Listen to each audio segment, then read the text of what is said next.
Good morning, ladies and gentlemen. It's a great pleasure to be here today for the first session of the second day of the Sri Lankan Economic Summit. Yesterday's proceedings had been very rich and enlightening and providing a lot of insights in terms of some of the key macro issues in the emerging developments in Sri Lanka's economy and what would be relevant for industry, government, civil society from an economic perspective going forward. So hopefully today would be just as interesting and just as useful and relevant for the audience and beyond. So the topic of the first session is realizing new competitiveness in Sri Lankan manufacturing. Now, as you know, manufacturing is a crucial sector for any developing economy. For a country like Sri Lanka, it's essential in terms of employment generation, in terms of exports, and in terms of numerous other subsectors where there is a significant amount of value addition in the economy through manufacturing. But in Sri Lanka, the story of manufacturing has had a mixed track record. If you go back a couple of decades, Sri Lanka's manufacturing was predominantly light manufacturing, areas like apparel, FMCG, and a few other industries were the major contributors. And that story hasn't changed today as well. To date, Sri Lankan exports are dominated by apparel and tea. About 60% of export value is based on those two industries. And whilst we have seen pockets of competitiveness and pockets of success in some other industries, we've never seen the scale expanding in terms of other industrial development. If there's a slide that has been going around for the last couple of years in many economic policy forums, which compares Sri Lanka's manufacturing between 1990 and 2015 with that of Vietnam and Thailand. And the latter two countries, you've seen a significant shift from low-tech, low-value manufacturing into much more high-tech and high-value manufacturing, whereas Sri Lanka, we haven't seen that shift. So we need to ask ourselves why the reasons for this, the difference between our manufacturing sector and those of our Southeast Asian peers, and what can be done to take us to the next level. Now, what is even more pertinent in this context is some of the global shifts that we are seeing in manufacturing.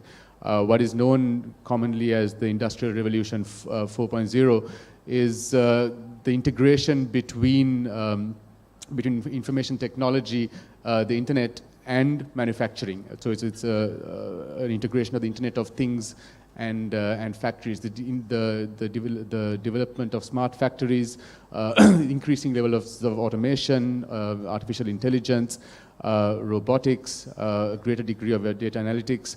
All of these are completely shifting the dynamics of what it means to be competitive in manufacturing. So going forward, the key question is whether Sri Lanka is ready to meet these challenges, the way that the industry is evolving, whether we will be competitive going forward as well, and what opportunities that these new technological developments can also bring to us. So to discuss these issues and some of the other key pertinent issues with regard to manufacturing in Sri Lanka today and looking to the future, we have a very eminent panel of speakers. We'll start our panel with two speakers, Mr. Kushan Kurituaku, who is the Managing Director of Orel Corporation, Mr. Arun Miranda, who is the Managing Director of Trinity Steel, which is the recent investment in Sri Lanka. So Mr. Kurituaku and Mr. Miranda will be the two speakers for the session. And for the panel discussion, we have Dr. Maheshwar Ranasoma, who is the Managing Director of Dip Products PLC, Mr. Suresh Shah, who is the Director CEO of Lion Brewery Ceylon PLC, and Mr. Sean Van Dort, who is Director Logistics at MAS Holdings. So the structure of the panel will be the two initial speakers will have 15 minutes each. Then the panel will make their initial interventions. Then we'll have a brief panel discussion, open up the questions for the audience as well, and then we'll close at 10:30. So with that, let me invite Mr. Kushan Kurituaku to make his opening remarks.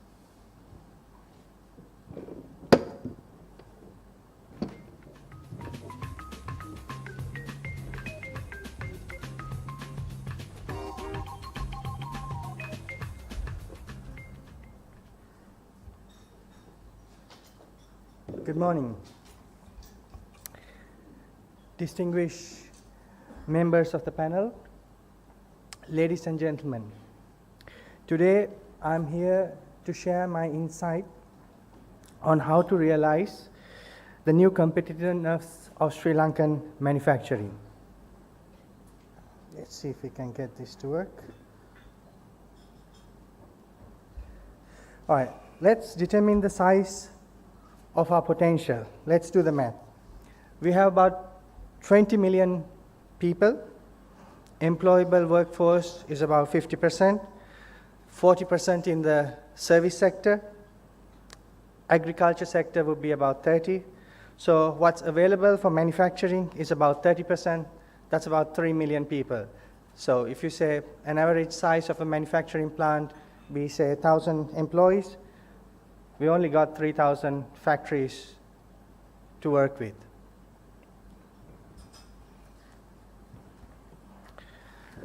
Constraints in Sri Lankan manufacturing. We don't have a large enough workforce to get into large-scale manufacturing. Blue-collar jobs are not really considered classy enough, and manufacturing sector is squeezed now between agriculture and the service sector. So you have people from agricultural sector trying to move up to manufacturing who probably be not really suitable for the manufacturing sector, and once in the manufacturing will be moving into the service sector. Some examples from our own experience for our manufacturing: when we try to advertise to get 100 people, we barely get about 100, 150 applications. But for our BPO sector, when we put for 100 applications, we get 1,000 applications coming in to fill 100 vacancies. So we see a huge shift taking place, people moving out of the manufacturing sector. We need to look at the national policy and a framework for the 3 million people in the manufacturing sector. We must build the innovation and manufacturing culture in schools. Introduce microbit. Have you heard of microbit? It's a small computer that BBC developed to inculcate the innovation culture in the UK.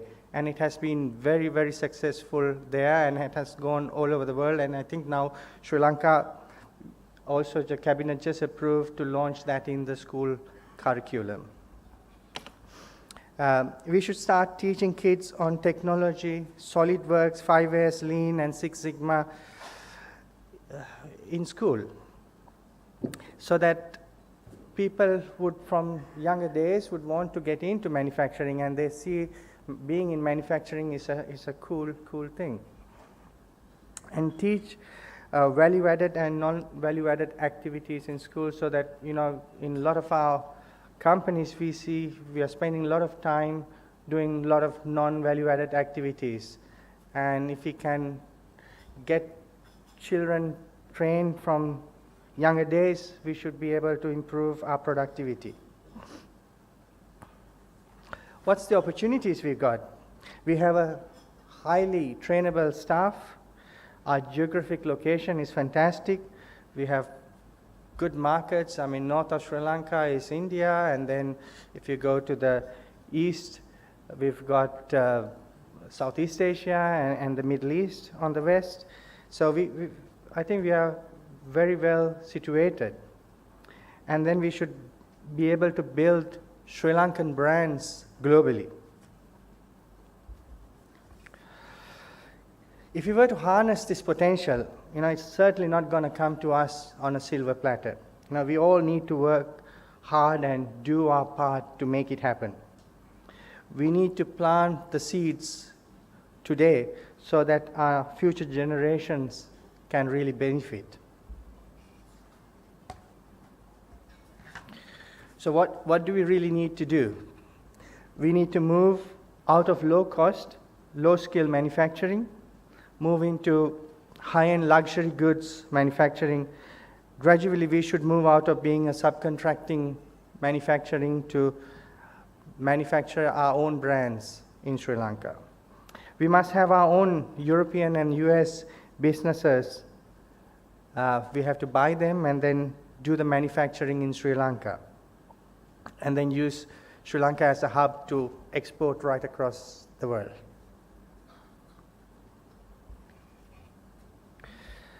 What should the government do? You know, manufacturing comes with design, art, and technology. New curriculums need to be designed so that we could be future ready. How many of you have kids in kindergarten? No? Who's planning to have kids in kindergarten? Okay. You know, 65% of the jobs of the children who are in kindergarten has not been invented yet.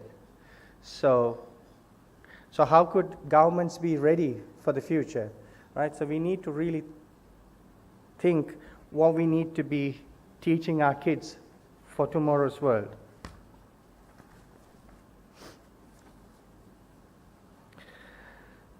Creating a collaborative culture, I think this is one of the most important things we ought to be doing. Electronics, mechanical engineering, software, combined with art and design is the new recipe for design manufacturing. Most departments in the universities are working in silos. Unless these departments start to collaborate, we won't be able to really produce really nice stuff. I want to talk to you about Murano glass. Has anybody heard about Murano glass? Yes? So Murano is a small island near Venice, but world famous for glass and glass craftsmanship. For example, this unit, this piece of glass, they would take about 20 minutes to produce, about 3 people, and they'll sell it for about ₹1 million. And it will probably cost about 100,000 rupees to produce or less.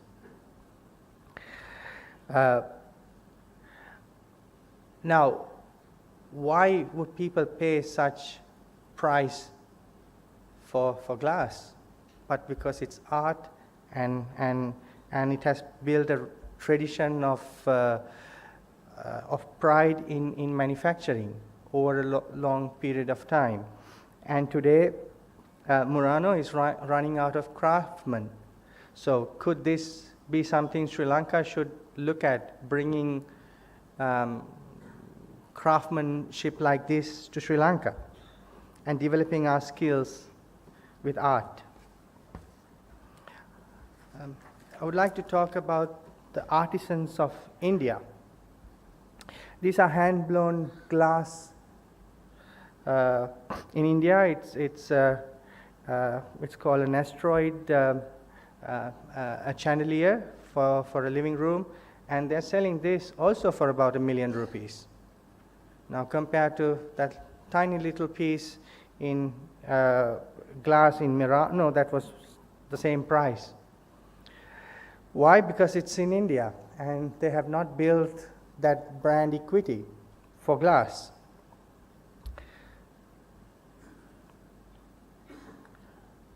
I would like to now talk a little bit about how do we harness our potential in manufacturing using another country.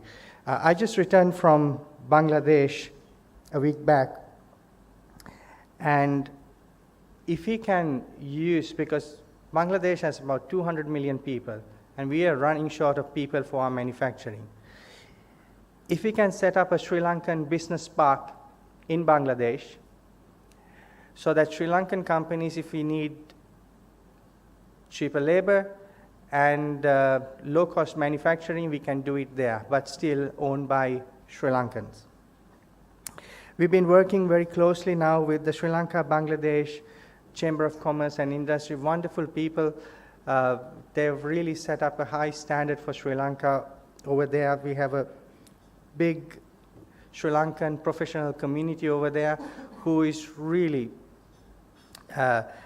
ever ready to help any Sri Lankan company to establish over there.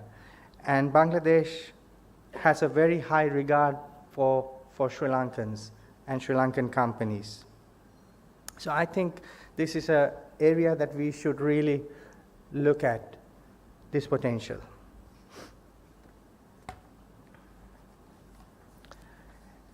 Printing. 3D printing would really revolutionize our manufacturing. And this shoe is 3D printed.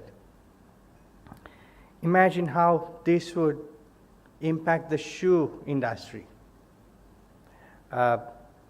Right now, I think it's gonna, when it comes in, it's gonna be huge. Right now, we've been looking at investing on the 3D printers. We got a small printer for R&D work, but what's happening is the technology is improving every year, and it's still very expensive for a very high-end 3D printers, but you don't feel like investing today because you know next year the equipment is going to be even better. So when the technology matures, I think it's going to spread like wildfire. So manufacturing industry needs to be really careful. For example, in our tool manufacturing facility, we have about 5 or 6 machines that makes all the plastic injection molding tools, but the same could be done with a 3D printer, and it costs the same amount to set up a brand new one, would be about 100 million rupees, and a 3D printer of that nature would also be 100 million. So if I were to set up a brand new tool making facility, I'd probably go with a 3D printer. So, but for people who are already in, it does not make sense because you've already done that investment. But time to come, it will really change the world. And the future is smart and green technologies. It has to be energy saving, environmentally friendly, and IoT. Keep in mind these buzzwords when you are looking at embarking on new products or industries, because this is where the future is going to be. I just heard this morning in the news that by 2040, UK is going to ban all diesel and petrol vehicles. So there are huge changes that's going to take place.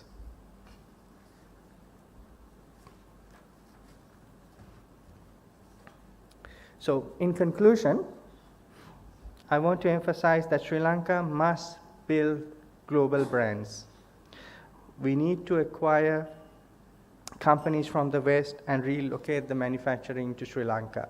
That's the only way that we can jumpstart a technology revolution in Sri Lanka.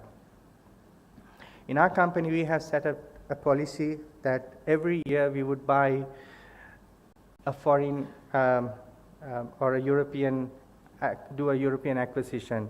And the last 3 years we've been doing that consistently. We first started with a Belgian company, then bought a UK company, and this year we've bought a US company.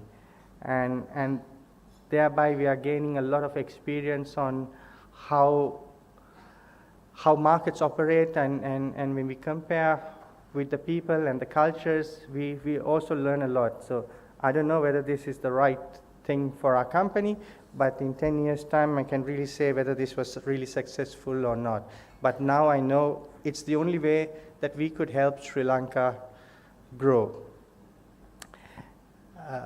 And I would also urge you to start looking at going into foreign markets, building Sri Lankan brands globally, and doing acquisitions over there.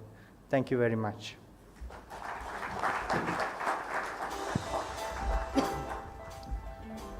Thank you, Kushan, for that excellent presentation. Arun, the floor is yours.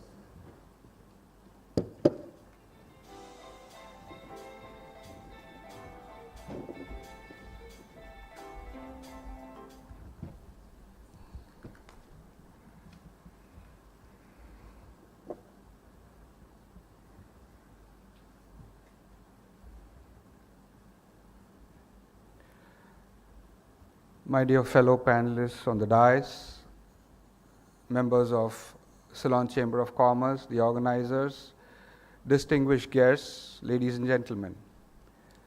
good morning, Aibuan. It's interesting that I've been called to make a presentation on this topic. I say this because manufacturing is very close to my heart. I've been doing only this since 1991, of course in different geographies and sectors. So I want to share my experiences and my thoughts on realizing the competitiveness in manufacturing, especially from the Sri Lankan perspective.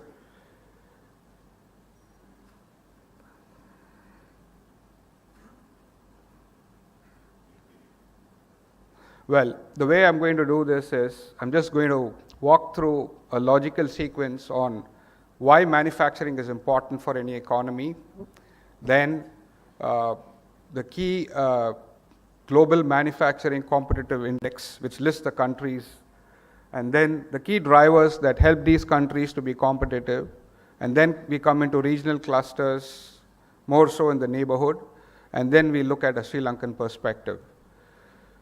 So, as this slide says, even the greatest economists always say that industrialization or increase in manufactured goods and contribution to the GDP is the path to sustained economic progress.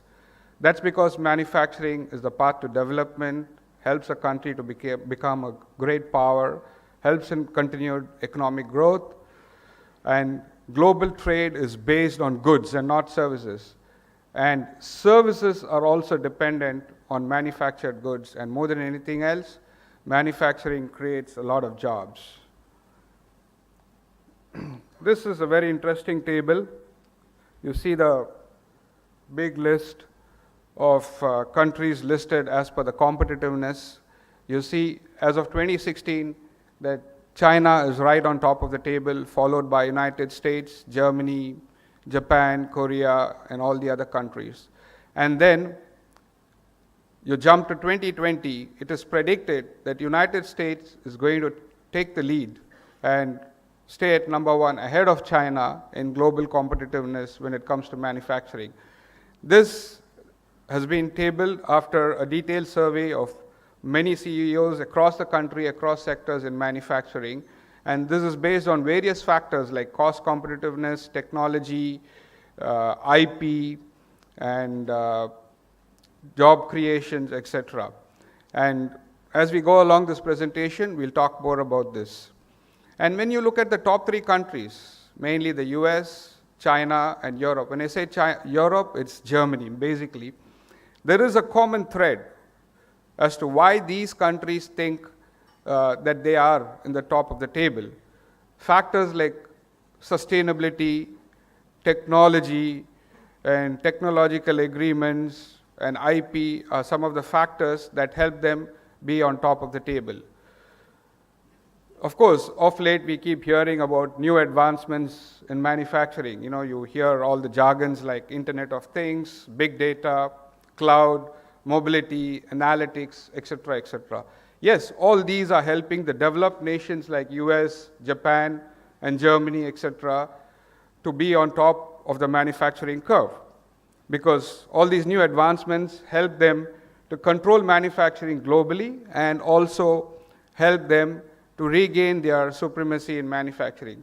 But all these latest advancements, are they really helping the developing countries? Maybe not as yet. That's something which can be argued. Now, we are looking at the 12 most important factors or the key drivers of manufacturing competitiveness. And as you see on this chart, the most important that all countries have voted for is talent. And the other factors like cost competitiveness, workforce productivity, everything is directly related to talent. For any country, whatever be the advancement in technology, the most important factor for a country to remain competitive in manufacturing is the availability of talent, skilled manpower in different sectors. That is the key driver for global manufacturing competitiveness. And then you have to have a very robust and a fair legal and regulatory system. Countries like Singapore, everybody believes, has a very fair legal system. And then you need the education infrastructure, world-class higher education institutions, not just primary school education. It's nice to say that we are 98% literate, but almost 90% stop after school education. That is not enough for a country to be competitive in manufacturing. We need more and more higher technology institutions. That is the secret of success for countries like Singapore. We'll see more about them as we go along. Then you have physical infrastructure, which is very important for mobility of goods and mobility of people. You might have educated workforce living in cities, but when you have the industrial parks located 40, 50 kilometers away, how do these educated people go there to work in the companies? You need ease of mobility for people to go and take up these jobs. Then you need the energy policy. One of the most important cost inputs for any manufacturing industry is energy. Reliable, quality, and affordable energy, be it electrical power or gas or oil. And that is why United States is very, very competitive in manufacturing. That is one of the key drivers of global competitiveness.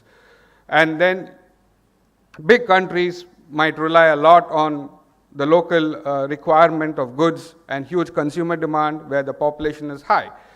And last but not the least, healthcare system, a very reliable and affordable healthcare system for its entire population is key for any country to remain competitive.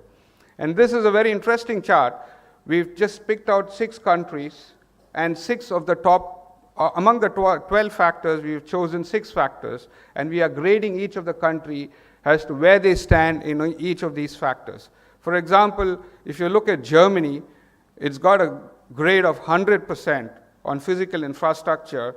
And India, though it is growing at a very fast pace, India realizes that the physical infrastructure is not enough to keep up the pace.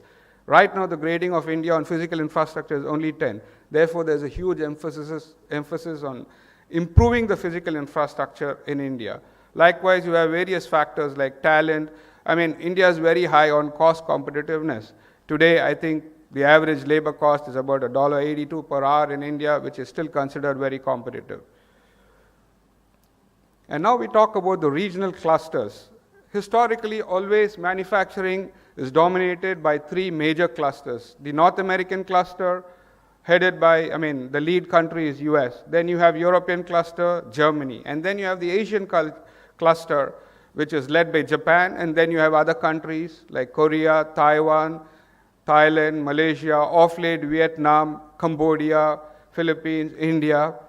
Of course, we are missing an important country in the Asian cluster. And now we talk about the mighty 5. We all know that of late, China is no longer the cheapest place to manufacture goods for various reasons. They went hammer and tongs on expanding their manufacturing without any care for the environment. Within the last 8 months, 2,000 steel mills have been shut down. And people are going from a low income to a middle to a higher middle income group. So cost competitiveness is no longer a big factor in China. So a lot of manufacturing is moving out of China to countries like Malaysia, India, Thailand, Indonesia, and Vietnam. And that's one of the reasons that all these countries are going to move up the ladder in terms of global 2020. And India taking the lead. From a rank of 11 in 2016, they are predicting that India is going to go to number 5 by 2020 because of the huge reforms that is taking place in India right now. I would like to give you an India perspective because that's where I come from. Some of the key reforms in the last 3-4 years, huge emphasis on the Make in India program, development of skills, a separate ministry for skill development and grading of skill training schools, the Aadhaar card, the identification system, a red carpet being rolled out for global multinationals with huge export incentives to set up base in India, infrastructure push, roads, ports, desalination plants, airports, all this being done 100% on PPP mode. The country, the state cannot do everything. We are having great success in the PPP mode, the build, design, operate mode.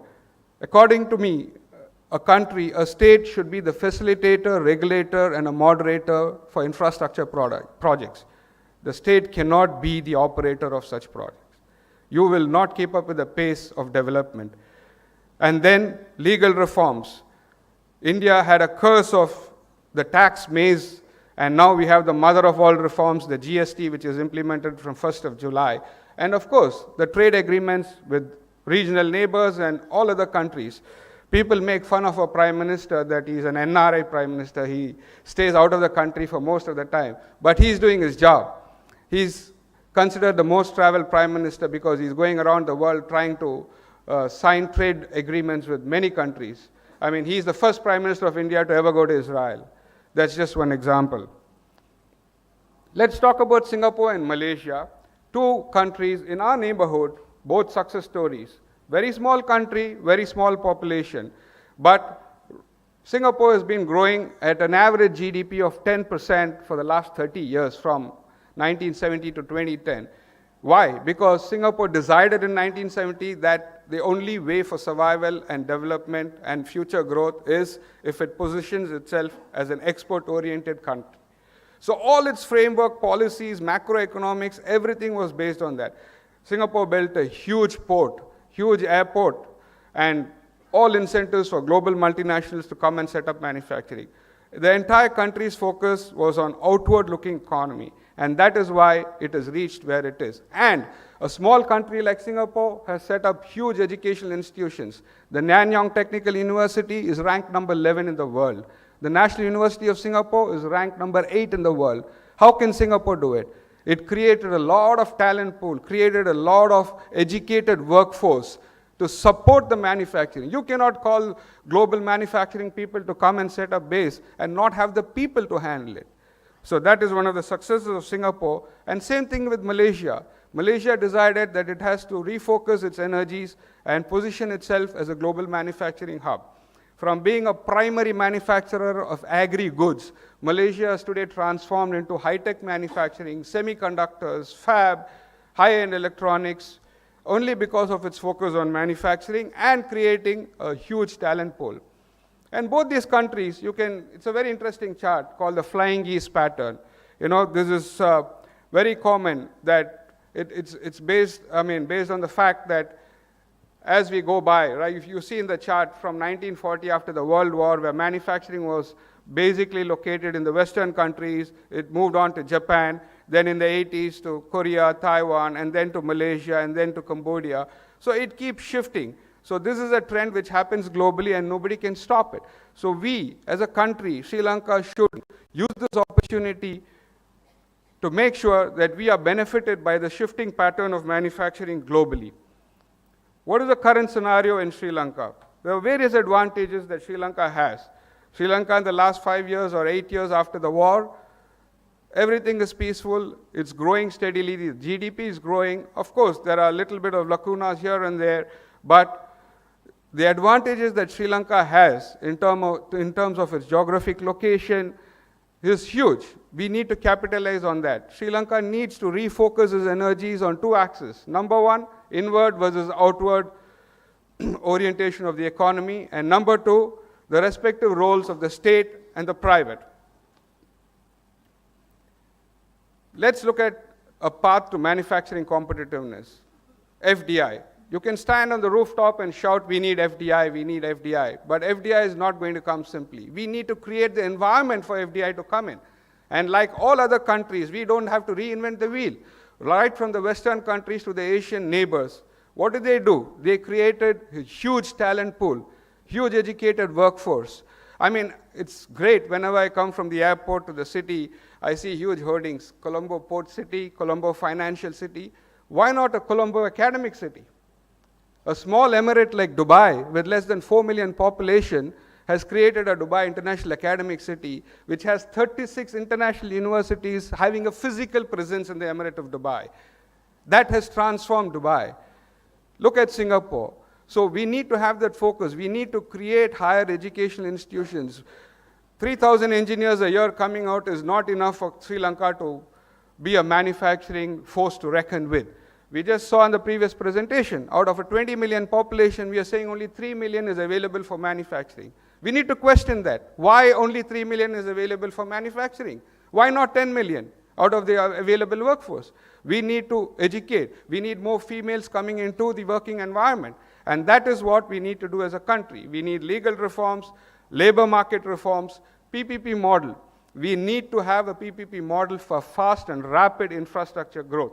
The state cannot be doing everything. You need PPP model to be successful in this country. Special incentives is very important to attract foreign direct investment. We are a small country.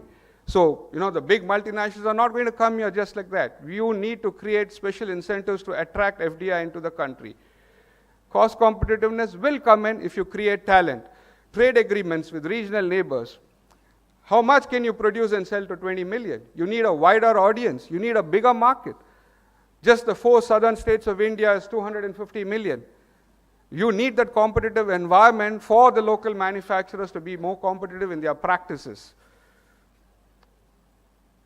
As a conclusion, I would like to say that Sri Lanka has been blessed being in a very good geographic location. The Colombo port, one of the biggest advantages. I decided to invest in Sri Lanka for manufacturing engineering goods for export into the US, high-end goods. I saw the advantage in Colombo port, the freight advantage. Many more mother vessels are calling in Colombo. I know it. I made 18 trips in 12 months. People in the hotel, right from the doorman to the chef to the GM, are my friends today. But not every investor is going to do that. You need to go out and publish to the world that you have a huge advantage of Colombo Port. Position Colombo Port as a hub, regional hub for shipping. How Singapore did it, how Dubai did it. You need to really exploit that situation. Create a huge talent pool. Labor costs are still very competitive. And you need to create the value-added industries. Just one example. Sri Lanka has been blessed with a huge deposits of vein quartz, the most highest purity level. What are we doing today? Just mining and exporting. And all the value addition happens in Japan. And that is used to make the real high-end semiconductor chips. Why can't we do a focus pitch to those semiconductor companies, roll out all the incentives, bring them here, tell them you have to manufacture your semiconductor chips here? This is the kind of focused pitch, like a Guy Kawasaki elevator pitch. That's exactly what we need to do. And with all this, I think, with all the influence on infrastructure development and job creation and contribution to GDP, I think we have to understand that manufacturing sector always creates a clear path towards economic prosperity. I'm running out of time, but I take this opportunity to thank all the organizers and the distinguished guests for sitting through this presentation, and I eagerly look forward for the world to look at Sri Lanka as the next Asian economic lion. Istuti, Nandri, thank you.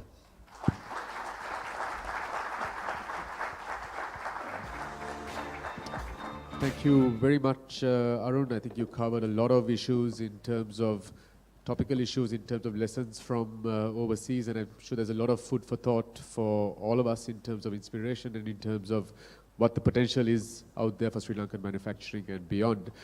So to respond to the initial views of the two speakers and to share their own views of the topic at hand, let me begin with the panelists. Suresh Shah will start out. Suresh, your remarks. You have 7 minutes. Thank you, Deshal. Arun, I like your last slide, the power of lions. I'll tell you the reason why I like that at the end.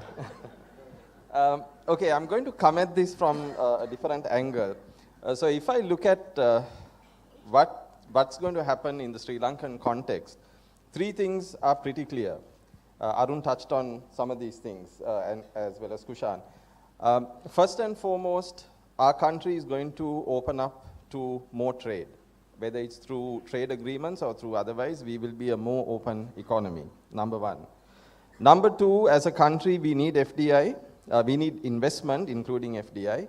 And that means that existing manufacturers, existing businesses will face more competition from new entrants into our market. Number 3, as a country, we need to broaden our export basket, and we need to broaden our export markets. Now, all these mean that Sri Lankan businesses, whether it's manufacturing or otherwise, needs to be more productive and needs to be more competitive. And with increased productivity and increased competitiveness, or to reach those increased or new levels of competitiveness and productivity, you need to, for example, to move into automation. Without automation in manufacturing processes, it's not going to be possible to be either competitive or productive. So that's number one.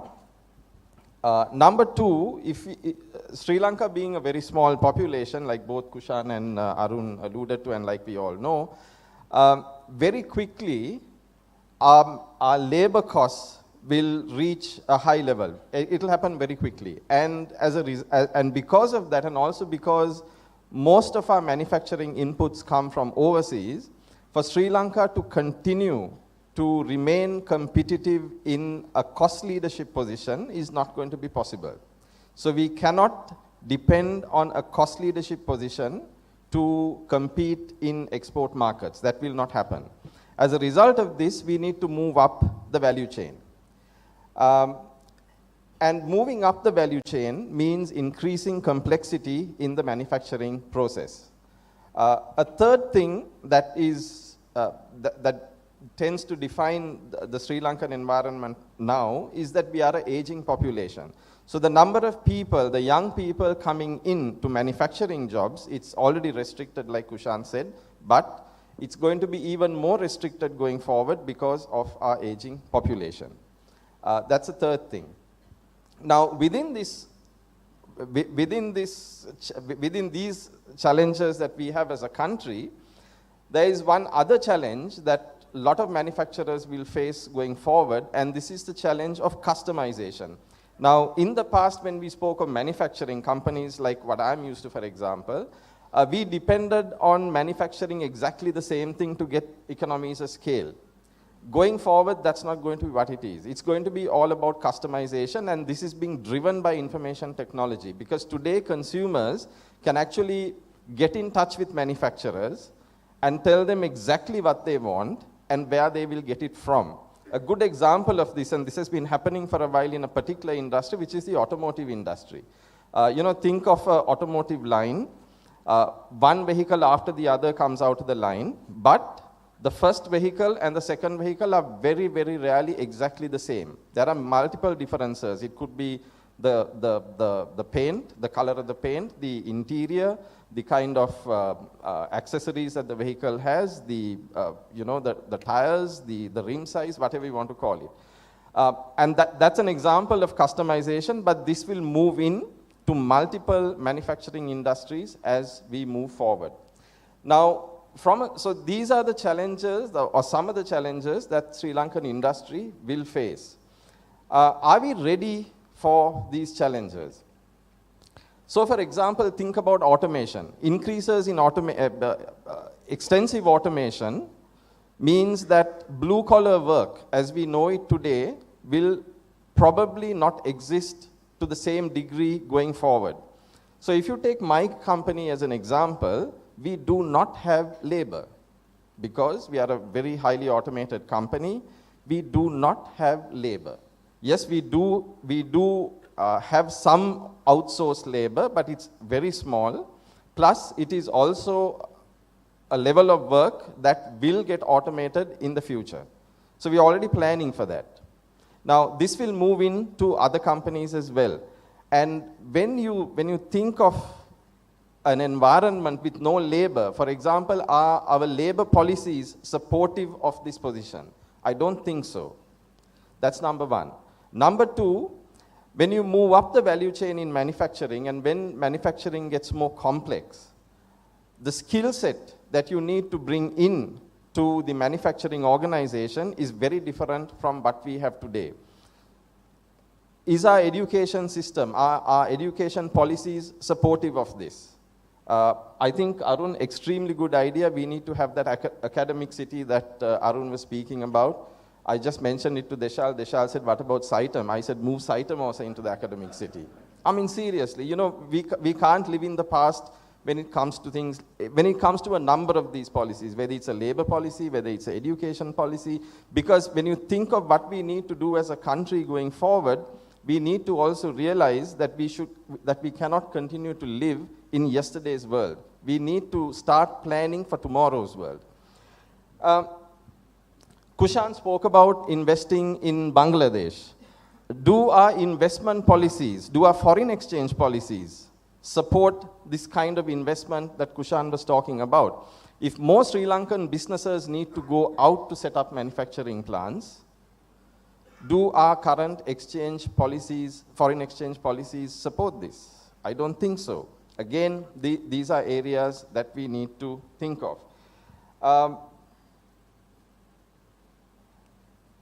Another very important thing, when we look at the future of manufacturing, in addition to all the challenges that I spoke of, the other challenge that we see coming is the challenges with respect to ethical manufacturing. And ethical manufacturing means protecting and safeguarding the environment, fair pay for employees, health and safety of employees, people who visit the plants, and so on and so forth. Just take the issue of the environment alone. Now, today, if you take Sri Lanka, we have businesses set up all over the country. This does not facilitate proper environment management. Mahesha will tell you a big story about this if he has the time.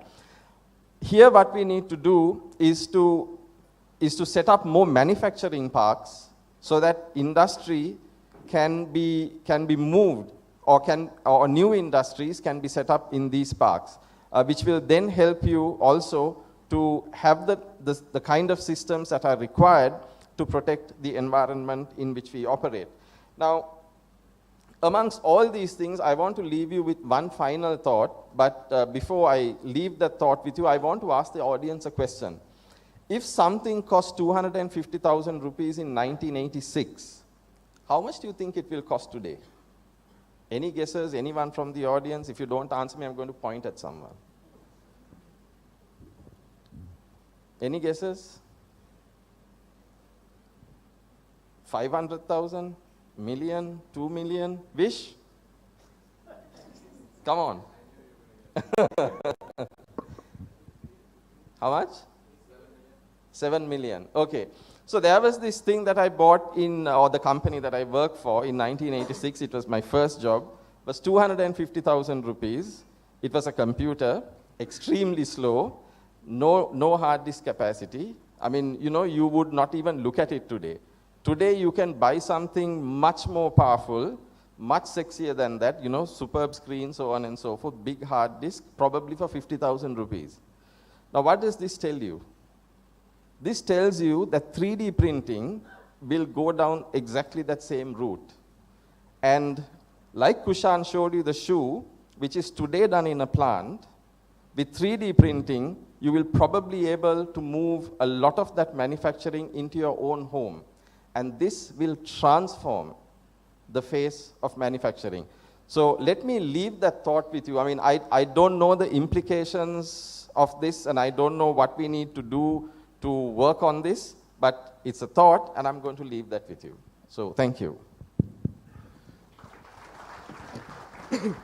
Thank you very much, Suresh. A lot of areas for discussion: labor constraints, technology, policy, the policy angle of enabling all of those.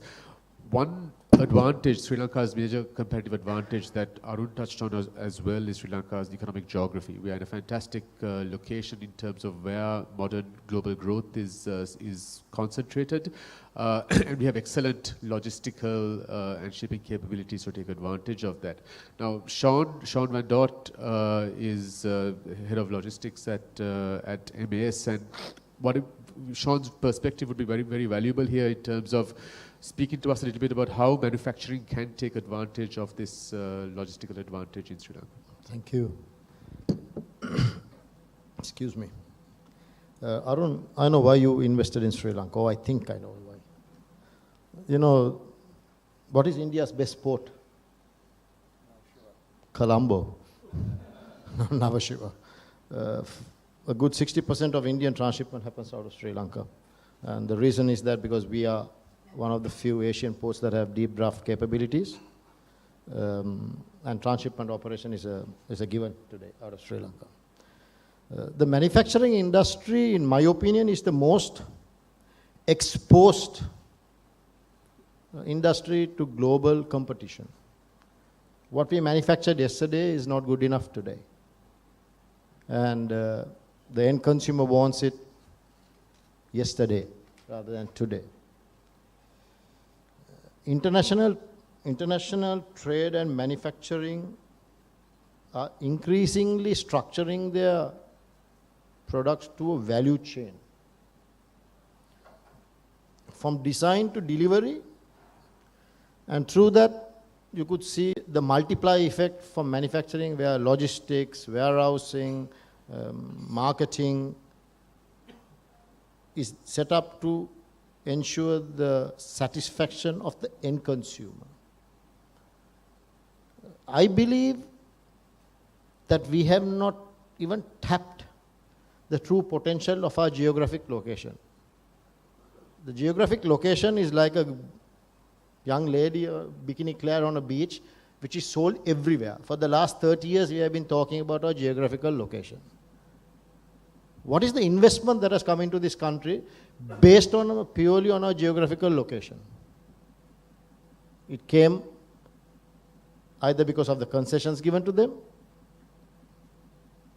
or the then prevailing ease of doing business. You look at in 2013, Sri Lanka was ranked 85th out of 190 economies of ease of doing business. Do you know where we are now? In 2016, we have gone down to 110th on ease of doing business. What does this say? If you have $1 million today, any of you in the audience, would you invest it in Sri Lanka? Because when an investor looks at a country, it will look at the ease of doing business. And if it's going to take you 6 months to 8 months or just to get your factory up and running, manufacturing location up and running, I don't see Sri Lanka looking attractive. There are many more geographically located manufacturing locations that could be far better than us. We are not geared up to the true potential that we can because of the wrong or inconsistent policies that have been prevailing in this country. You are not sure of tomorrow. Time and time again, we have been asking the policymakers, give us a 5-year, 10-year framework where these policies will be in place that we could work. We can calculate our costs, we can calculate our risks and come out and market this country. What is happening today? Look at us. This morning, what was the first impression when you got up? Is the petroleum strike over? Do we have petrol to run our vehicles? Have you ever tried clearing a shipment out of the port? It's a logistics nightmare. So how can we provide a service to a manufacturer or the industry with 3-star rules requiring a 5-star service? We can. We are really, really struggling. The recent World Bank, under the Transparency and Board Administration measured by the Global Trade Enabling Index, we went down from 87 to 97, 10 places out of 136 countries. So Sri Lanka, if you think that, is a hunky-dory place to work or to do manufacturing, it is a nightmare. It is the pure grit and the determination of the people who are already here that is propelling the manufacturing industry. If you look at apparel, I can't speak for MAS, I'm not the spokesman for MAS, but if you look at apparel as a whole, why are we, the niche products are still manufactured in Sri Lanka? Because innovation, research and development, a lot of emphasis is placed on these, while the cheaper needle is gone to countries that have excess labor like Bangladesh, and that will continue. As long as the buyers go behind the cheaper needle, that will continue, but how we can differentiate ourselves would be on the manufacturing and developing new and niche products for this market. What is, from a logistics point of view, we have not even touched e-commerce. E-commerce is a $3 trillion industry. Our policymakers over the last 5 years have been lobbied to bring in change to the ordinances on e-commerce. Nobody has looked at this. There is no think tank in the government, respective governments, for the last 30 years, who looked at what is the trends going to be in the future and have a target-oriented team to go in to see how we can benefit from this e-commerce. The brick and mortar stores, they say, is out. If you look at the news every day, the brick and mortar stores are going, and our present consumer wants e-commerce. He wants his product at the least cost, faster. And he doesn't have even time to go to a shopping mall for that example. So e-commerce, I believe, given our geographical location, e-commerce would be a great stepping stone for Sri Lanka to the platform of e-commerce to bring in manufacturing, and with consistent policy we could be able to harness the benefit of this beautiful country. And the downgrading factor is corruption. Nobody likes to talk about this. This is the reality. Corruption is widespread in this country. It is not how you get it down, who you know to get it done. So if we are to ensure that we have something greater for our children in this country, we'll have to really take some hard decisions and lobby the government or the authorities to take hard decisions so that we could see a greater future for this country. Thank you. Thank you. Thanks very much, Sean, for bringing in that perspective. I think e-commerce in particular is something that would be very relevant going forward. And that is something that I want to ask Mahesha to comment on in terms of, we have discussed so far on the manufacturing side in terms of production changes, logistics, supply chain. But what about how we need to change the way that Sri Lankan business approaches customers in terms of how we see on the marketing side of it on the front end? How is that segment of the industry evolving, and what needs to be done to further position ourselves effectively in manufacturing from a customer perspective? Thank you, Deshal. I think we're talking about competitiveness, then we are talking about opportunities, capabilities, and challenges. Opportunities are all in the market, and from a global market perspective, how do we find these opportunities? Firstly, we need to know what is the customer asking, what is the value for the customer. Once we know that, it is possible for us to design the manufacturing and the supporting supply chain to deliver that value to the customer. And the competitiveness in delivering that value defines where you will stand in the global market.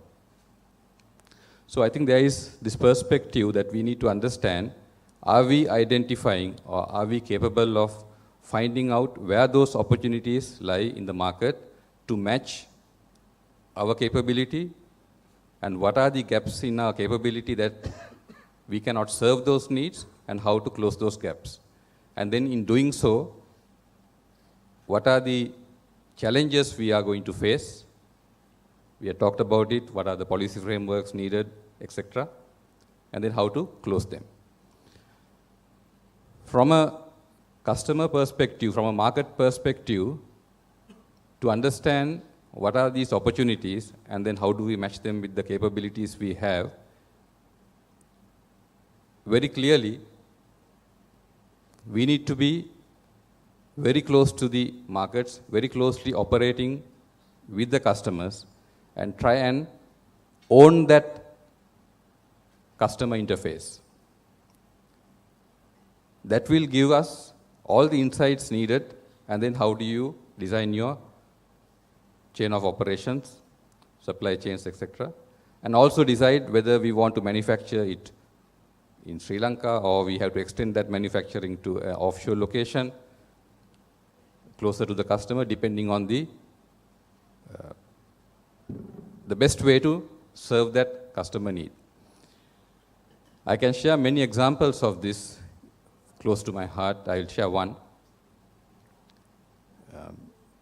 Before that, actually, I think Kushan also touched on this subject by saying, yes, we need to go downstream, go and get more into distribution and see what the market is, and then see how to bring back the manufacturing to Sri Lankan shores or otherwise. So this is true. An example I can say is, we were very interested. I'm in the business of making hand protection gloves for various customer segments. We were working with a customer in US, and they were supplying our gloves to aerospace maintenance industry. And we were looking at what other opportunities exist, and there was the discussion that we need to actually meet with the customer to see what are the new opportunities, how we can do better, how we can be more competitive than what others are doing. And in that we identified there is a massive need for aircraft maintenance, and this is activity that must be done religiously.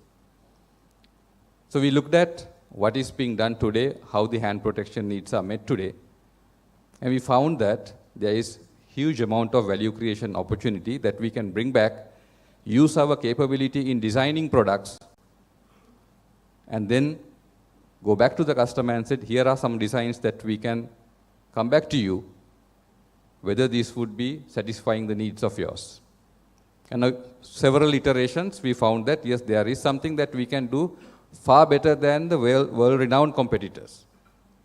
And then what is the value chain to them? Can we also do this competitively? We found certain answers. In this case, yes, we could do this manufacturing in Sri Lanka as well. So we are using the strength and capability that we have and exploring the opportunities that are available in the market, and then trying to match these two through various channels, which includes manufacturing as well as logistics downstream, and to add to that one, how we provide the service to the customer. Number of examples of this nature can be shared as time permits later on. But the point I am trying to bring here is that, yes, for us to be taking Sri Lanka to the next level of competitiveness, we also need to get in front of the customer and try and see where are those opportunities for us to create value, and grab them and see whether we have the capability on our side, and if not, can we acquire that capability and then serve those needs in a competitive manner. I think for the initial part, because there are a number of discussions, number of examples I may be able to share as the questions come, but this is the critical part for us. We need to be closer to the customer, and how do we, to improve our competitiveness, get that insight and then bring it back and design the supply chains and the operations to meet that, to cater to that and make use of that opportunity. Thanks. Excellent. Thank you very much, Mahesh. I've already got quite a few questions in, so what I'll do is we'll start off the panel discussion, putting some of these questions together, to amalgamating it with what I had already thought of asking from the panel myself. So to start with, I want to go to back to Arun. Now, one of the things that that has been discussed in terms of the success of ASEAN has been the role of manufacturing value chains. And you touched on southern part of India, where you have significant manufacturing capabilities and technologies in that region. What other industries do you think that Sri Lankan, where there could be some kind of integration of value chains between Sri Lankan industry and industry in southern India? If your question is pointed towards some of the manufacturing industries located in southern part of India to have a location in Sri Lanka also, or is it more about a partnership? Or so, A, in terms of joint ventures, B, in terms of trade. where, for instance, you would have slicing of the value chain, certain components. Yeah, like I manufactured told here. you earlier in my speech, the biggest advantage of Sri Lanka is the location in terms of shipping. So a lot of export-based industries in southern India could have their presence here. It saves on transit time, saves on cost, and because of the proximity, it's just a 1-hour flight. I can reach Colombo here faster than I can reach Mumbai or Delhi or even Hyderabad. So the proximity is a big advantage. And if we have bilateral treaties that will aid in transfer of technology, more partnerships, and better trade. Technology transfer is very important. One is people, number two is technology. And then a huge cost advantage because of the advantage in freight and freight costs and all that. So there will be definitely a lot of joint ventures happening when better trade terms are worked out between the governments. Any particular industries that you think would have specific opportunities? Yes, like I also mentioned, because of the rich mineral wealth in Sri Lanka, there are some industries like a float glass industry or a fiberglass industry where the basic raw material is silica sand, right? Saint-Gobain, one of the largest float glass manufacturers in the world, has a huge presence in Chennai, massive plant. They churn out about 1,000 tons a day of glass. And the raw material is silica sand. And now, because they are running out of raw material in and around the Chennai region, they are putting up another plant up in Rajasthan, in close proximity to raw material. There could be an opportunity where those people can set up a float glass manufacturing plant in Sri Lanka where you have huge reserves of silica sand, and all that we are doing currently in Sri Lanka is just mining and shipping sand. No value addition at all. Same thing applies to fiberglass also. PPG was looking at a huge project, but they couldn't do it due to other geopolitical reasons. But all those can happen here. Excellent. Kushan, I wanted to ask you, so you mentioned a number of technologies, 3D printing, Internet of Things, and so on, and I'd like any of the other panelists to come in here as well. To what extent have you seen industry in Sri Lanka adopting those kind of technologies, maybe not at like a full scale, but even incrementally in terms of supporting their manufacturing processes? Have you seen significant levels of adoption of these cutting edge technologies? In terms of 3D printing, I think I've seen a lot of companies are now looking for the services of 3D printing, and we have a couple of companies that has already set up doing a service of 3D printing for people who needs things printed out. So yeah, I think it's a growing need for the country, and a lot of companies are springing up, especially new startups with technology. So yeah, but I guess it's not to the same level as what you would see in a developed country. Exactly. So, I mean, any of the other panelists can come in here as well. Why do you think that is? Why do you think that we don't tend to be leaders in terms of innovation, leaders in terms of adopting new technology and adopting new processes? Is there any kind of inhibitants, or is that more of are the inhibitants policy oriented, or are the inhibitants more in terms of mind frame and mentality as well? Okay, you got me going on the wrong question, Disha. Fundamentally because Sri Lankan businesses are not competitive. And that is because we don't need to compete. I mean, we are highly protected in many, many ways. And so if you don't have to compete, why be competitive? And if you are not competitive, why do you want to invest in all these new technologies? I mean, that to me is fundamentally what it is. It's very similar to a cricket team. Unless you, just think of Murali and Sangha, right? If they didn't play test cricket, would Murali be Murali? Would he have got 800 test wickets? No. Or would Sangha be Sangha? Probably the greatest left-hand batsman that ever played test cricket. And they have got to that level simply because they competed, and they competed against the best. Sri Lankan businesses need to be exactly the same. Unless we compete and unless we are forced to compete and compete with the best, we will never reach those levels. So that is, you're advocating a greater degree of competition in terms of international competition, but domestic competition as well? As well. Again, unless you can compete and win in your home market, there is very little chance. I mean, it's not that it's impossible, but there is little chance that you can compete and win in overseas markets. So you need to first be able to compete here. I would just like to add to what Suresh just said, and I think I fully agree with him. Necessity is the mother of invention. So you need to have the necessity to compete and improve your standard. Today, what the Sri Lankan companies are benchmarking is the domestic players. We need to benchmark with international players. Once you start doing that, you raise the bar.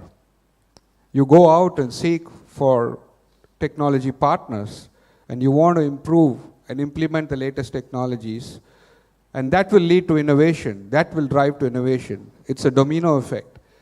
So you definitely need better competition, which will lead to innovation, which will lead to creating a better educational infrastructure. So I think that is one of the key drivers. Again, now going back to the policy issue, a couple of questions have come up in terms of incentives, and now that has been a fairly topical issue of late. Given the government's fiscal constraints that have emerged in the last couple of years, the ability to have things like open-ended tax incentives are now far more constrained than in the past. What is, again, this is up to any of the panelists, first of all, how important are, say, tax incentives in terms of driving the investment decision? And B, if you look at the way that industry is changing and evolving, industrial policy should also change and evolve. What would the modern requirements of industry be from a policy perspective? Whether the government's role should be more in terms of creating networks, supporting companies to expand into global markets, instead of still looking at some of the old industrial policy that we saw in the past. Okay. See, first let me address the issue of tax incentives. The government should look at the big picture. Why would global multinationals come into Sri Lanka? You must attract them. Okay, so giving tax incentives for investors to attract FDIs is not wrong. Because by bringing these multinational companies inside, the government is not losing on the tax revenue. Actually, you're creating jobs. That's going to improve the economy to a much larger scale than the amount of tax that you are going to collect from these companies. Giving a 5-year, 7-year tax holiday is very minimal when you look at the bigger scheme of things. Company coming in and giving 300 jobs, and you need technical jobs, and that will drive people to go in for skill enhancement. So the domino effect is huge. So the government's efficiency of collection of tax has to improve. And like one of the speakers, one of your Minister of State spoke yesterday excellently, I think implementation of technology in collection of revenues.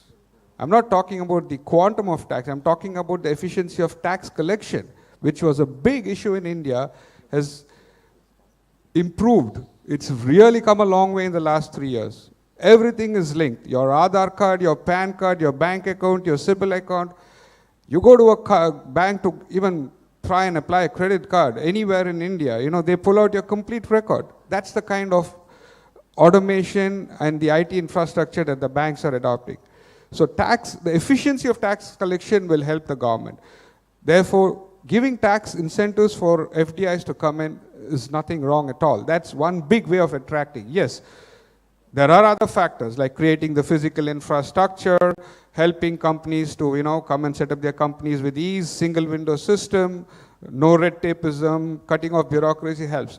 And a big help from the government would be to have trade agreements, regional trade agreements with other countries, negotiate hard at the WTO.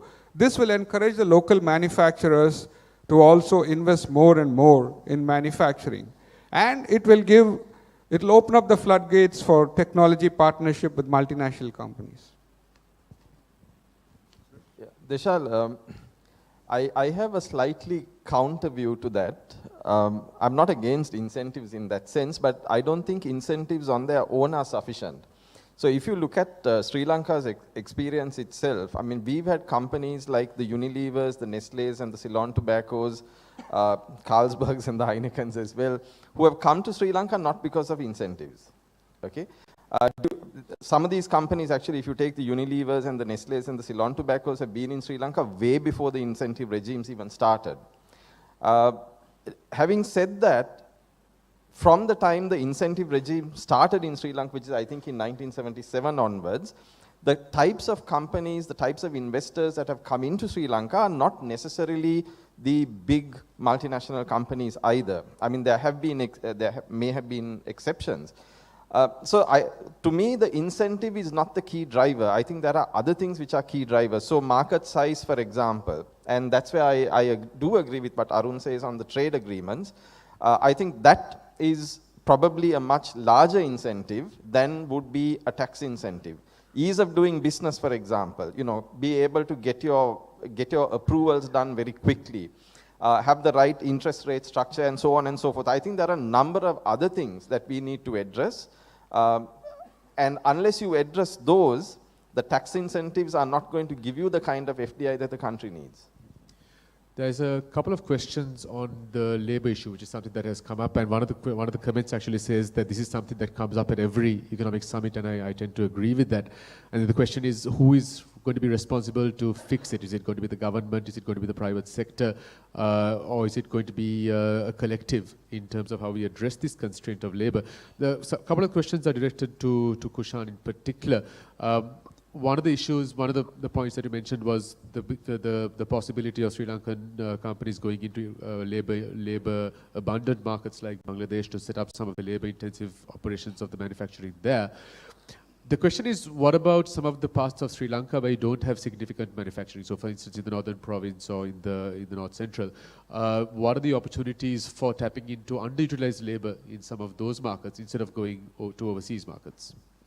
I'm sure it's also possible, but right now the issue is on the transportation and the access to those areas. So highways coming up would really help both ways. It's for people to come and work in where the factories are located, and we were talking about setting up industrial zones in Sri Lanka, because we really don't have industrial zones in that nature that is in the likes of Dubai and Sharjah.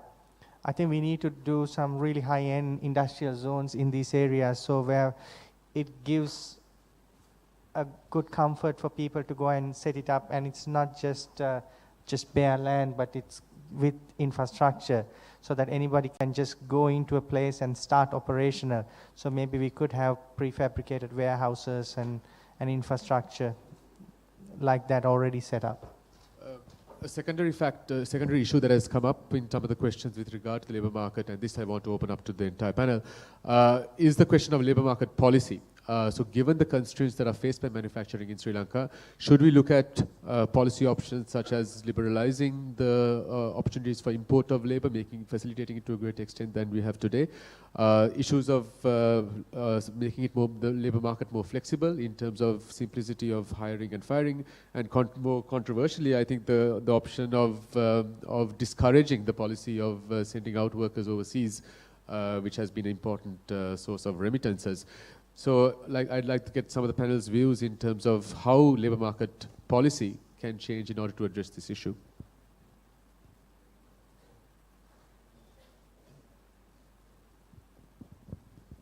So I'll start with your last one first, sending labor out overseas. As housemaid services, I'd say no. Because I think the image of Sri Lanka that as a result of that is not positive. But for other kind of work, I think it's the individual's choice whether they want to work in Sri Lanka, whether they want to go overseas. I would really discourage the housemaid kind of thing though. Having said that, you then need to have opportunities in Sri Lanka to pick up that slack.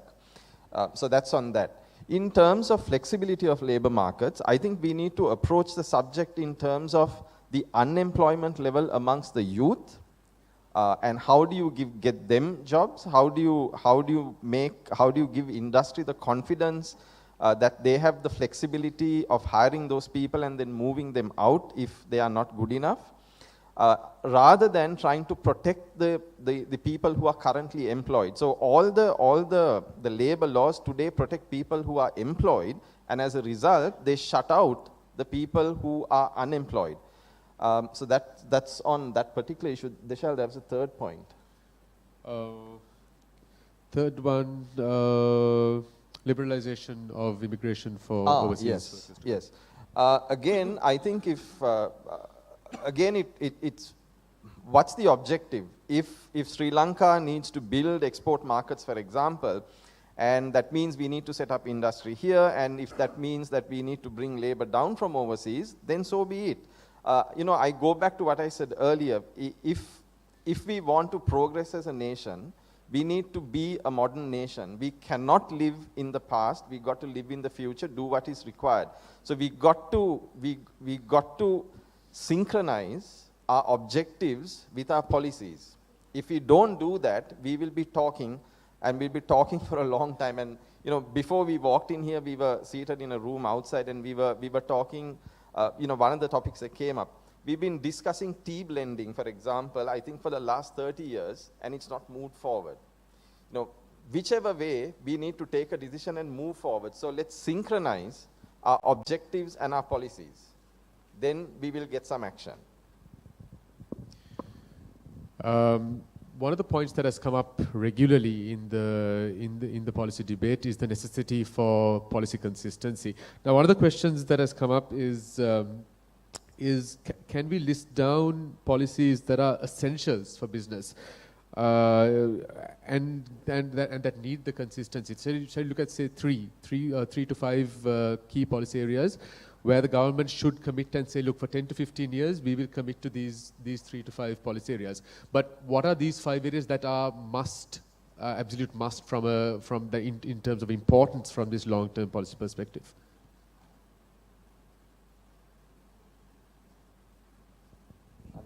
If you want, there could be quite a few, but just off the top of my head, 3 would be interest rate policy would be 1, labor policy would be 2, education policy probably a 3rd one, exchange rate policy a 4th one. There could be a long list. I would add land reforms also, land policy.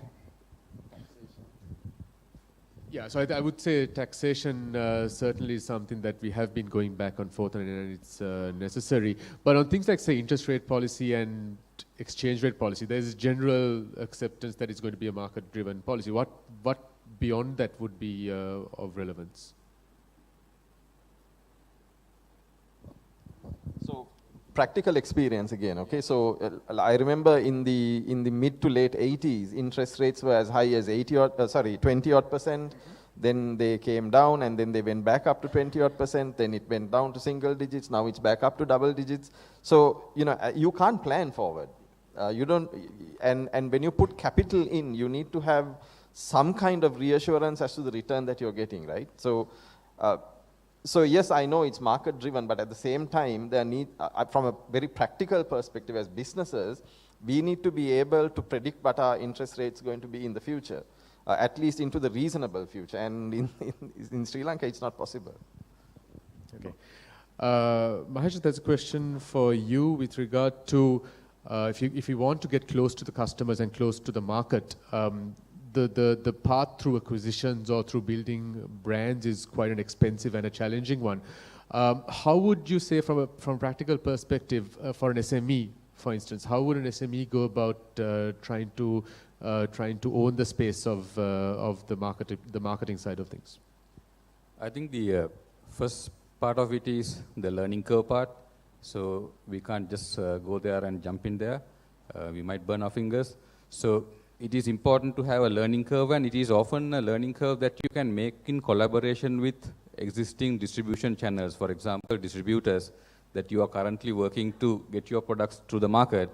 You can renegotiate the way you operate to have better collaboration, and even buying into certain levels of shares. This can be expensive, but at the end of the day, if we are able to integrate the customer value creation from a customer perspective back into our manufacturing and supply chains, the value that you are going to create will be far more rewarding than the risk we are taking. So there are several examples. I think Kushal mentioned how they have gone as a policy every year, trying to acquire certain distribution units in certain countries. And he also says, we don't know whether this is going to be a success or not. In 10 years we will know, but that is actually a good thing. But where you cannot afford it, a lot of innovative collaboration can help. Couple of questions also here in terms of energy policy. Now, energy as well, Sri Lanka is now shifting away from coal towards alternative sources of fuel. How can manufacturing adapt to this evolving change? Because Sri Lanka already has relatively high energy prices. What are the innovative steps that can be done in order to adapt to the new direction of Sri Lankan energy policy? Kushan, would you like to take a step at that?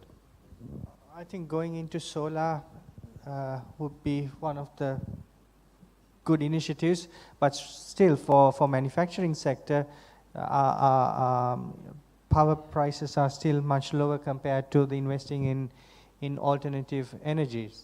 So it's not a huge benefit for the manufacturing sector at the moment to getting into solar, but I think in time to come, with the prices of energy going up, this would become a necessity.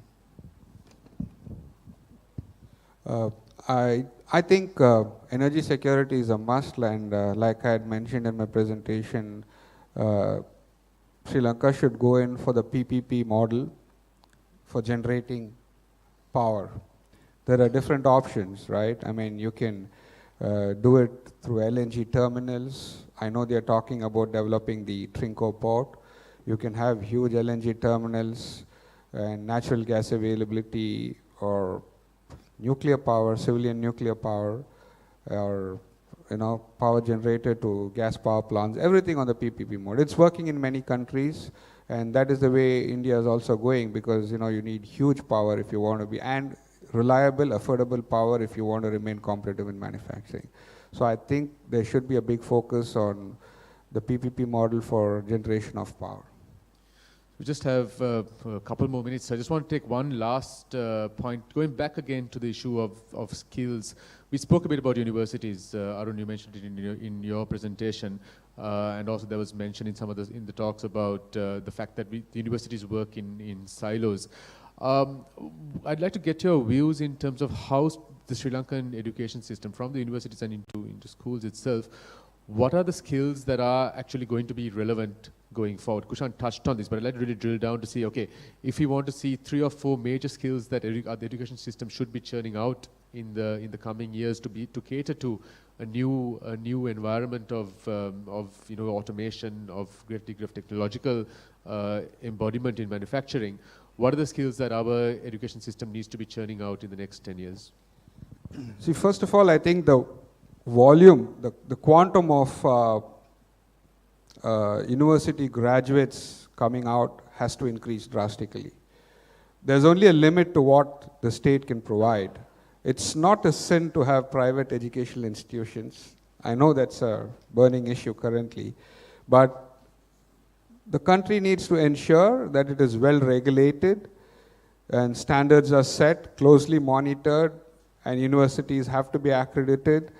And like you're going in for big JVs with many other companies and countries on various sectors, you should do that in education as well. So number one, the quantum of graduates coming out should increase drastically.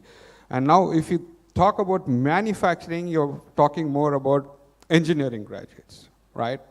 Like only a state of Tamil Nadu pumps out about 350,000 engineers every year, and I'm not counting the private universities. This is only the government and universities. So you need that kind of volumes to come out. And number two, as far as trade, what are the trade skills required? That flows from the fact that you should have a very active industry-university collaboration program. And that is very active in many countries. and especially in India. All major companies, I mean, you should have a very, very active industry institution collaboration program. Everything flows from there. There are universities in India which is changing the curriculum of mechanical engineering. They are changing the curriculum of, today you have streams like instrumentation and control. When I did engineering, we never had BE instrumentation. Today you have BE instrumentation and control. You have BE mechatronics. Why did it come? Because it was a need of the industry. So the industry is asking, saying that this is what we need. So it flows from there. You should have a very, very close interaction between the industry and the institution. Only then you can keep up with the skills required for the growth of the manufacturing sector. I think these two things are very, very important. What trades are required, I cannot tell you now, because like we discussed, I think primarily we are, right now in Sri Lanka, it's tea, rubber, and maybe spices and apparel industry, right? So if you're looking at heavy engineering manufacturing, we need to work on the industry institution interaction, understand what is the requirement, and then modify it accordingly. You have streams like industrial and systems engineering, BE, instrumentation, mechatronics, robotics, nanotechnology. All this was not yet 25 years back in India. It came about in the recent past because the industry needed it. Yeah, I like to add, introducing like SolidWorks in grade 7 curriculum, because right now my son, he's studying about, what's the function of a gas cooker, and that's what he's been taught in school. But I think where they have the more potential to learn about 3D, I mean, he went to R&D division once and played around with SolidWorks. In 2 days, he picked up how to draw things in 3D. So kids have the ability to do it. So we just need to give them that opportunity in school and create that innovation culture coming from there. Because right now we get to learn about innovation and everything is when you come to university. But these are, again, not rocket science what we're talking about, and kids can learn at a very younger age. Suresh, you want to add to that? Yeah, just to support a point that Arun made on private education again, I think it's important for Sri Lankans to understand that private education has been the cornerstone of almost every competitive economy. And if Sri Lanka wants to get to being a competitive economy, I think that is going to be essential. And the reason for that is this. I believe my numbers are accurate, and from what I know, only something like 8% of those who pass the A-levels pass out of university. And that is not because there are university dropouts, but it is because people who pass the A-levels cannot get into university. And why is that? Because there aren't sufficient places in university, because the universities are not sufficient. So we are really working against our very own young people by not allowing private universities, good private universities to set up. And what we need to do, like Arun mentioned, is to set up the right regulatory framework, not to stop the emergence of private universities.